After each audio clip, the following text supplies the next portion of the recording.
Well, believe it or not, the holiday season is upon us, and while it's often a time to reconnect with loved ones, for many, those holiday gatherings can be full of stress and anxiety.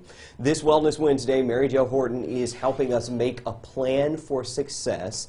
And Mary Jo, that starts with being gentle and honest about our expectations for these gatherings. So what does that mean? So let's just live in reality. The apology from your aunt from 15 years ago is probably not going to happen.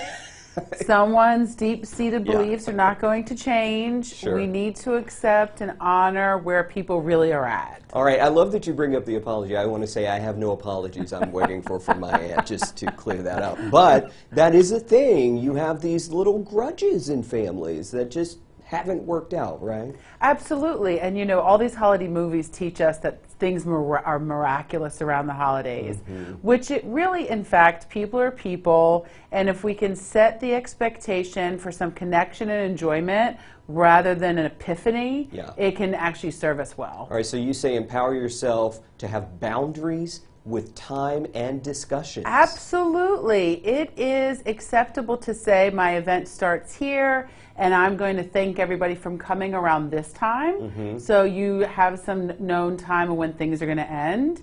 You can also, I think it's very important to say, the point of this gathering is for us to enjoy this time together. This is not a rehash of the last time we all got together. I think everybody knowing up front what the expectations and boundaries are will help people ease in. What about getting someone to help you with that, like somebody on your side? So let's not take the burden of being the perfect host, of doing everything right, of navigating everyone's personality. We can call upon those relatives and say, hey, you know that usually these things kind of don't go so well. Please help me. If I'm in the kitchen and you see these two people in the living room, please help mediate some of these things. I need a referee sometimes, right? And be a buffer. Yeah, a buffer, all right. So we know that, you know, from our talks through these segments, we cannot control others. Correct. You know, you have the uncle who maybe drinks too much and picks a fight, but you say you can control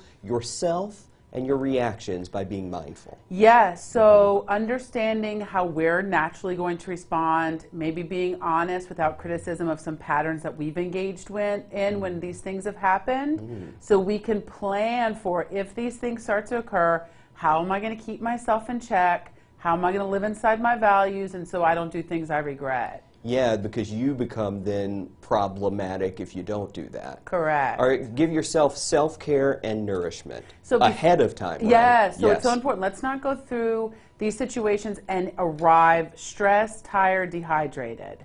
Let's make sure that the day or so before we're getting some sleep.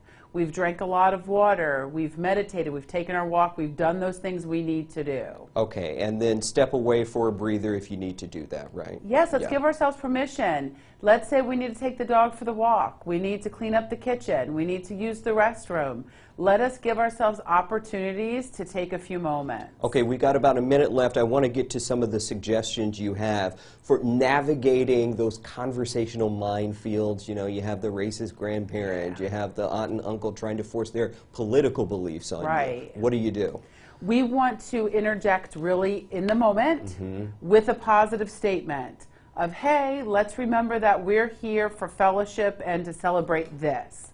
You want to redirect those conversations quickly. You also want to have in your back pocket some neutral conversations, whether it's sports, music, a relative that everybody loved. You want to be able to whip them out quickly so that you're not waiting until people are already in conflict. Like, oh, remember this great time we had, remember this concert, something like that. Okay, and then you say frequently verbalize the goal of enjoyment and connection. Remind people why you're there, right? Right, so this is continuing to enforce our boundaries. So when we start to see that person grab the extra drink, or we start to see two people go and start digging at one another, we want to be the positive reminder, we want to be setting the tone, we want to be setting the intent. Ultimately, we want to come to a place where we can be the grown-up in the room, even if that's not our family dynamic. Whew, okay, I'm going to watch this interview again online. Thank you, Mary Jo. Mary Jo, the manager of behavioral health at Memorial Health. So if you want to watch this segment again or any of our other Wellness Wednesday discussions, just go to wsav.com/Wellness Wednesday.